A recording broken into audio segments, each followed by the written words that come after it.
We are reading aloud the novel Engaged to be Married, Chapter 7, Travelogue, May 21st and 22nd. Many small towns and cities along the track call for numerous stops on his journey to California. Osceola, Iowa is the largest city they've pulled into so far. Traveling by train is proving to be a very slow process. Charles reminds himself that it doesn't matter because he's got nowhere special to be in Cali.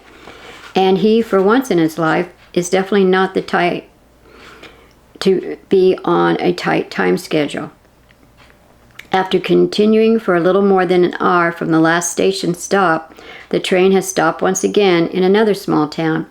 He steps out to stretch his legs. He walks around for a bit and then boards again, making sure to stay far behind the thin young woman who is also walking around to stretch her legs, apparently.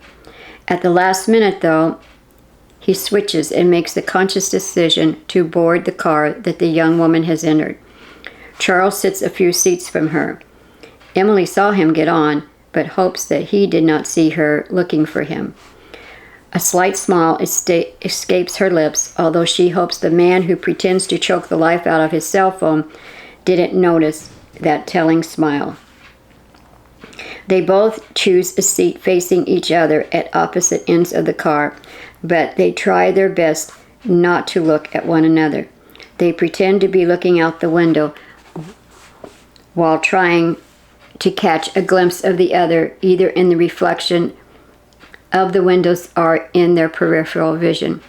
Periodically, each can't resist the temptation and do sneak discreet glances at one another.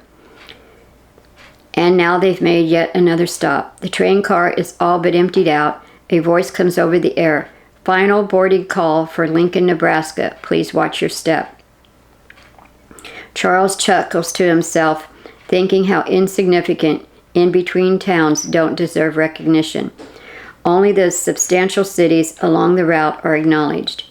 Charles and his female companion of sorts choose to stay inside the car rather than get out and walk around.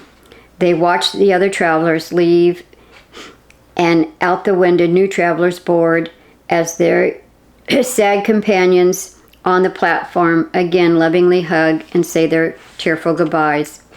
Tears are inevitably shed at the parting of ways most often. The thin young woman openly scoffs. Ridiculous displays of mush. The small selection of the train car is empty now, except for the two strangers. So her voice carries and is louder than she thought it would be. Seeing couples' displays of affection mingled with true sorrow has not softened her heart one bit. Charles heard the definite disdain in her voice. His curiosity causes him to drop his guard. Standing up, Charles moves to a seat closer so they don't have to shout at one another, and he offers the comment, "Do you have something against goodbyes besides the obvious?" The reformed, shy man has spoken out. To his remark, the young girl Emily responds, "Not all goodbyes. Some are rather desired." He ponders this point and decides it's true, as he can think of several times he wished he could say his goodbyes and leave out of certain situations. "Now that we are speaking, miss," she decides on using her Valley Girl lingo, hoping it will perturb this guy like it does her father. "I'm like Miss Emily, like, don't you know, but you can call me like M, like the letter M, only like with an E in front of it." Chuckling inside, but not showing his amusement, he replies, "Well, great to officially meet you, M. I'm Charles Bingenton.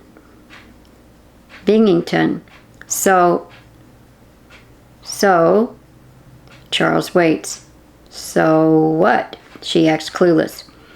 "You say goodbyes can be desired, but you obviously have a bad opinion of mushy goodbyes. Care to share your thoughts?" Sidestepping his question, Emily answers with a question. "Are you aware that there are three basic places where people will go to say their goodbyes?"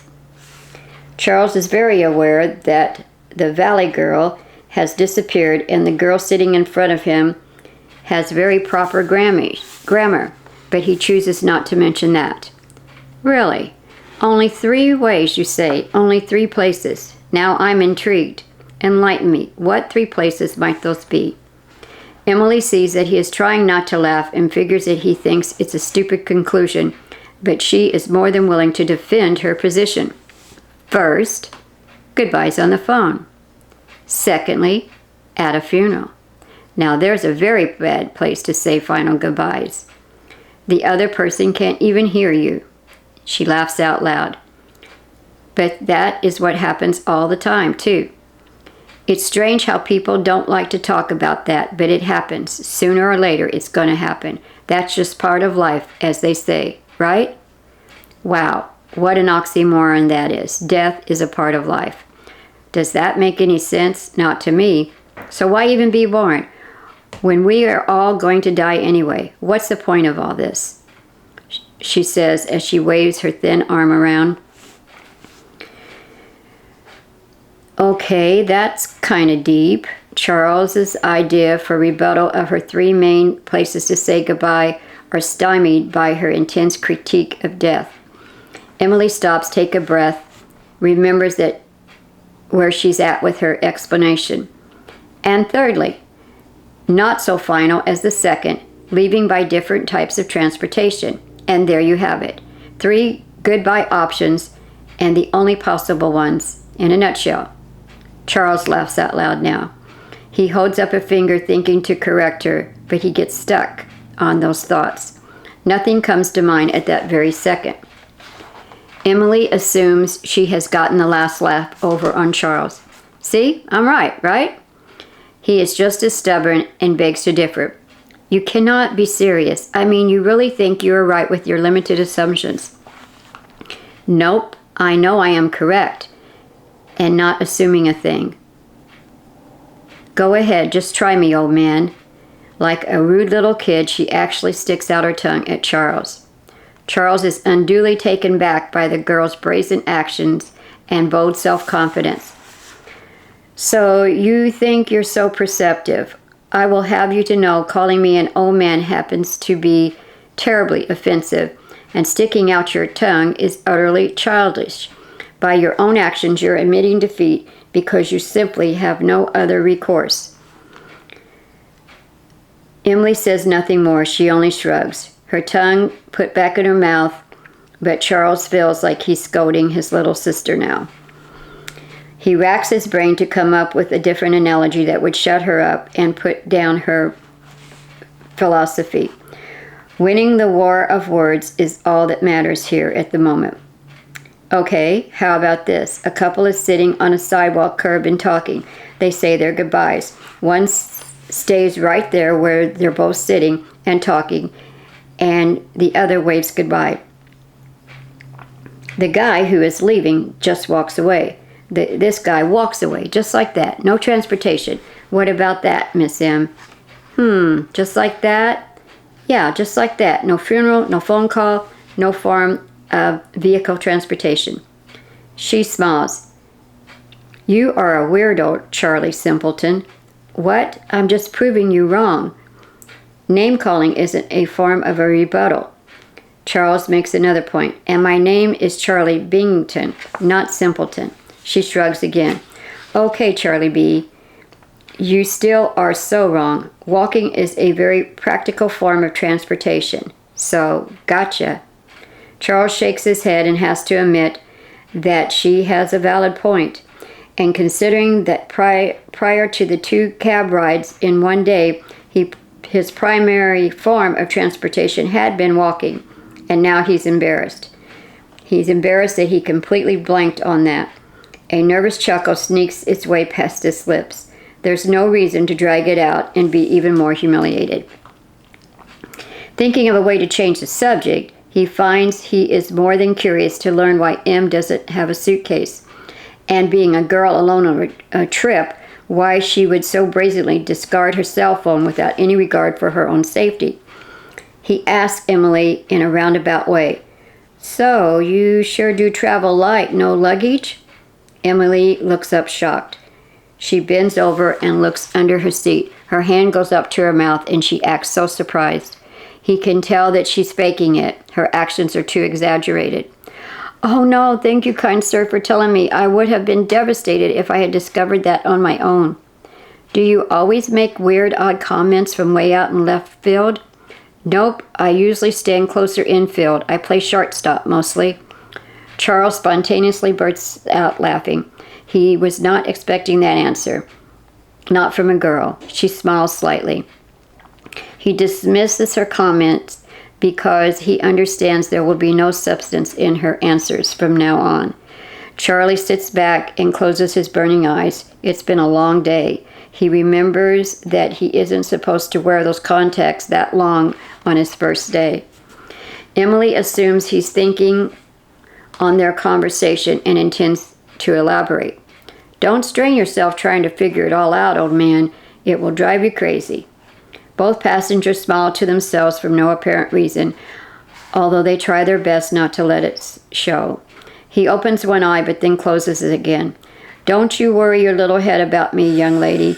Way more complicated things are on my mind besides your silly rants." "Seriously? There are other things in this world besides my intriguing self?"